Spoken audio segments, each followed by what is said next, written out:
Ular masuk rumah menurut Al-Quran, apakah pertanda buruk? Haruskah dibunuh, diusir, atau malah dibiarkan?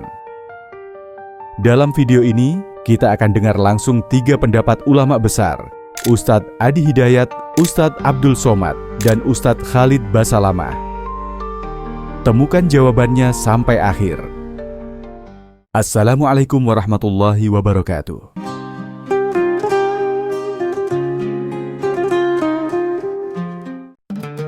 Dalam kehidupan sehari-hari, kadang kita dihadapkan pada hal yang mengejutkan, seperti tiba-tiba ada ular masuk ke dalam rumah. Sebagian orang menganggap ini pertanda musibah, sebagian lagi bingung, apa yang harus dilakukan menurut ajaran Islam. Lalu, bagaimana sebenarnya hukum ular masuk rumah menurut Al-Quran dan hadis? Apakah ada perintah khusus? Apakah bisa jadi ular itu adalah jin? Mari kita simak pandangan para ulama. Pertama, kita mulai dari penjelasan Ustadz Adi Hidayat yang menyebutkan 4 pendapat ulama dalam menyikapi ular yang masuk ke rumah, termasuk hadis-hadis Nabi Shallallahu Alaihi Wasallam dan kisah jin Muslim. Hukum membunuh ular yang masuk ke rumah, ulama terbagi pada 4 pandangan. Singkatnya, 4 pandangan itu: 1. Boleh membunuh ular dalam mazhab Hanafi, yang masuk ke rumah tanpa peringatan. Jadi begitu masuk, dibunuh. Itu dibolehkan, pendapat pertama. Baik. Yang kedua, boleh membunuh ular yang masuk ke rumah, tapi dengan catatan diberikan dulu peringatan. Bahasa riwayatnya 3 kali. Diberikan peringatan 3 kali itu menunjuk pada banyak. Ya, tidak harus kemudian bisa dilangsungkan dengan 3 kali sapuan, tidak. Tapi dengan peringatan-peringatan yang umumnya bisa dipahami mengusir ular. Ya, 3 kali saya kasih peringatan ya. Kalau tidak, saya bunuh kamu. Tidak begitu. Ya, jadi antum dorong, arahkan. Kalau dia tidak pergi, maka itu boleh dibunuh. Fahuwa kafir. Itu kata Nabi SAW, kafir. Nanti saya terangkan kenapa ular disebut kafir. Ya, jadi yang kedua, boleh membunuh setelah diberikan peringatan.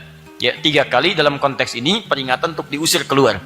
Kalau dia dengan usaha kita diusir balik lagi, usir balik lagi, maka itu boleh dibunuh. Itu pendapat yang kedua. Yang ketiga, boleh dibunuh ular di dalam rumah jika ular itu masuk ke rumah di luar kota Madinah. Sedangkan kalau masuk di dalam kota Madinah, itu tidak boleh dibunuh, hanya diusir saja. Ini pendapat ketiga. Di rumah-rumah di kota Madinah, kalau kemasukan ular, itu hanya diusir saja, tidak boleh dibunuh. Jelas ya? Yang keempat, tidak dibunuh kecuali ular yang punya garis putih di punggungnya atau punya ekor pendek. Ini menunjuk pada ular berbisa.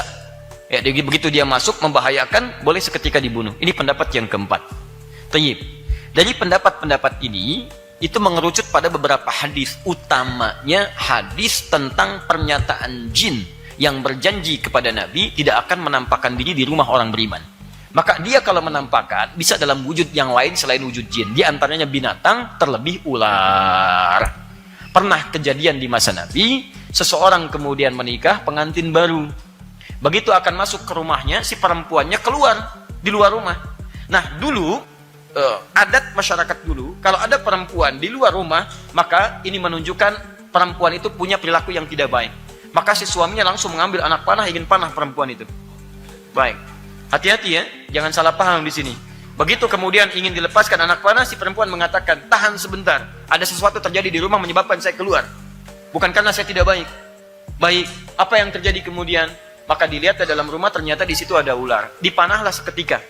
Suaminya masuk dipanah. Istrinya mengatakan, saya tidak tahu apakah suami saya membunuh ular duluan atau ular yang kemudian mematikan suami saya. Maka ketika keluar, ternyata ularnya yang mati dipanah oleh suaminya. Maka keduanya kemudian beberapa sahabat mengadukan pada Nabi, ya Rasulullah, mohon doakan kami ya Rasulullah, karena di rumah ada ular.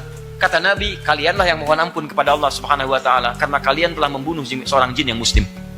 Di jin itu sedang berada di dalam rumahnya, dia masuk dalam bentuk ular di situ. Maka dari itulah kemudian jika ular ada yang masuk ke dalam rumah, pendapat yang terkuat adalah Anda coba usir dulu. Jika dalam diusir dia tetap bertahan balik lagi, kata Nabi, fahuwa kafir. Itu mungkin kalaupun jin termasuk jin yang kafir. Tapi kalau misalnya ular-ular berbahaya seperti tadi, yang ada 2 putih di punggungnya atau berekor pendek menunjukkan yang sifatnya berbahaya, maka tidak usah pikirkan jin lagi. Dan gak usah ditanya, jin bukan, ayo jin bukan. Udah begitu tanya antum dipatok gitu kan. Paham ya? Daripada membahayakan, langsung eksekusi seketika selesai. Jelas ya? Menurut Ustadz Adi Hidayat, jika ular itu berbahaya, boleh langsung dibunuh. Tapi kalau tidak membahayakan, usirlah dulu hingga 3 kali. Jika tetap kembali, maka boleh dibunuh. Selanjutnya, mari kita dengarkan pandangan Ustadz Abdul Somad. Beliau menjelaskan bahwa dalam Islam tidak ada makna khusus jika ular masuk rumah. Yang penting adalah kembali kepada perlindungan Allah. Dalam pandangan Islam, apakah ada arti bila ada ular masuk ke rumah? Oh, ini orang percaya sama ular. Kalau ular masuk ke rumah, berarti akan ada bala. Kita hanya disuruh minta lindung sama Allah. Bismillah, aku sebut nama Allah. La yadurru ma'asmi syai'un fil ardi wala fis sama. Kalau sudah aku sebut nama Allah, tidak ada satupun yang dapat menimbulkan mudarat baik di bumi maupun di langit. Di situlah letak iman. Di situ letak penyerahan kepada Allah. Inna salati wa nusuki wa mahyaya wa mamati lillah. La haula wa la quwata illa billah. Putuskan kepada Allah SWT. Jadi kalau ada ular masuk rumah, ya dibunuh. Boleh membunuh ular. Uqtulul aswadaini fis shalah. Bunuhlah 2 yang hitam walaupun kau sedang salat. Ular kalajengking. Allahu akbar. Nampak kalajengking. Bunuh. Jangan dibiarkan. Dia akan menggigit anak kita, menyakiti tetangga, sahabat. Tapi membunuhnya dengan baik. Idza qataltum fa ahsinul qitlah. Kalau membunuh, bunuh dengan baik. Sekali pukul mati. Jangan potong tangannya, potong kakinya, ambil ekornya karena mau dijual cairannya sekian miliar. Ustadz Abdul Somad menekankan, boleh membunuh ular, apalagi jika membahayakan. Bahkan ketika sholat, jika terlihat ular atau kalajengking, boleh dibunuh langsung demi keselamatan.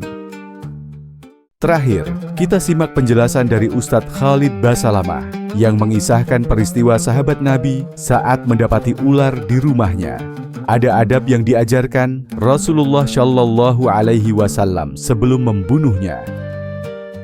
Baik, khusus ular teman-teman sekalian, dibedakan kata para ulama antara ular yang kita temukan di jalan dengan hewan yang kita temukan di rumah. Hukumnya berbeda. Kalau di rumah, anjuran baginda Nabi SAW sebelum dibunuh, itu harusnya diingatkan dulu. Diingatkan dulu. Diingatkan sampai 3 kali, keluarlah, keluarlah, keluarlah. Kalau dia tidak mau diingatkan 3 kali keluar, maka bunuhlah dia. Tapi kalau dia keluar, berarti dia jelmaan syaitan, jin, suruh pergi. Dan kalau dia jin, dia akan pergi. Kalau dalam rumah, kalau di luar rumah nggak usah antum usir-usir, nggak usah bilang keluar. Ya. Karena sudah halal dibunuh. Dan ini terjadi kepada seorang sahabat, pengantin baru, sahabat ini. Baru menikah, dia rupanya baru kumpul beberapa waktu sama istrinya, kemudian dia ingin hadir di majelis Nabi SAW.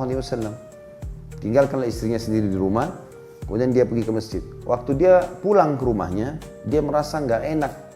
Dia pulang ke rumahnya, dia temukan istrinya ada di depan rumah. Dan dalam kondisi tidak semua sempurna tutup hijab, gitu kan. Ada sebagian rambut yang terlihat, sebagian kulit yang terlihat. Cemburu dia marah. Lalu kata istrinya, jangan kau cemburu dulu. Lihat ada apa di dalam yang membuat saya keluar. Maka dia pun masuk ke dalam, ternyata dia temukan ada ular besar di atas ranjangnya. Maka si laki-laki itu pun menghunuskan pedangnya, lalu dia melawan ular itu. Sampai akhirnya terbunuhlah dua-duanya, si ular dan si sahabat tadi. Lalu terdengarlah hal tersebut kepada Nabi SAW, maka Nabi SAW mengatakan semestinya salah seorang dari kalian mengingatkan dulu kalau ada ular di rumahnya sampai 3 kali. Ada khilaf di antara ulama mengatakan 3 kali itu 3 kali ucapan atau selama 3 hari. Gitu. Tapi Allahu a'lam, tentu saya kalau tunggu 3 hari bahaya juga ini. Ya. Jadi makanya lebih baik diingatkan. Disuruh pergi, gitu kan. Ini khusus masalah ular. Tapi kalau kalajengking dan yang lainnya tidak ada. Tetap saja boleh dibunuh. Ustadz Khalid Basalamah menyarankan untuk memberi peringatan 3 kali terlebih dahulu jika ular ditemukan di dalam rumah. Tapi kalau ular ditemukan di luar rumah, maka boleh langsung dibunuh. Jadi, bagaimana hukum ular masuk rumah menurut Al-Quran dan Sunnah? Tidak ada dalil Al-Quran langsung tentang ular masuk rumah, tapi hukum ini dijelaskan dalam hadis dan dijabarkan oleh para ulama. Jika ular berbahaya, boleh langsung dibunuh. Jika tidak membahayakan, dianjurkan untuk diberi peringatan, terutama jika di dalam rumah. Bisa jadi ular itu jelmaan jin, karena ada hadis yang menyebutkan jin menyerupai ular dan mendiami rumah. Artinya, Islam tidak mengajarkan mitos, tapi menganjurkan kewaspadaan, adab, dan tidak tergesa-gesa dalam membunuh makhluk Allah selama tidak membahayakan. Semoga pembahasan tadi menambah ilmu kita dan menghilangkan kekhawatiran berlebihan. Ingat, yang paling penting bukan ular itu sendiri, tapi bagaimana kita bersikap sesuai syariat. Setelah mendengar 3 pandangan ulama, apa pelajaran paling berharga yang kamu dapat? Yuk, tulis di komentar. Dan jangan lupa like, subscribe, dan share video ini agar lebih banyak orang tahu pandangan Islam tentang ular masuk rumah. Sampai jumpa di video berikutnya dalam seri 3 pendapat ulama hanya di Dakwah Connect. Wassalamualaikum warahmatullahi wabarakatuh.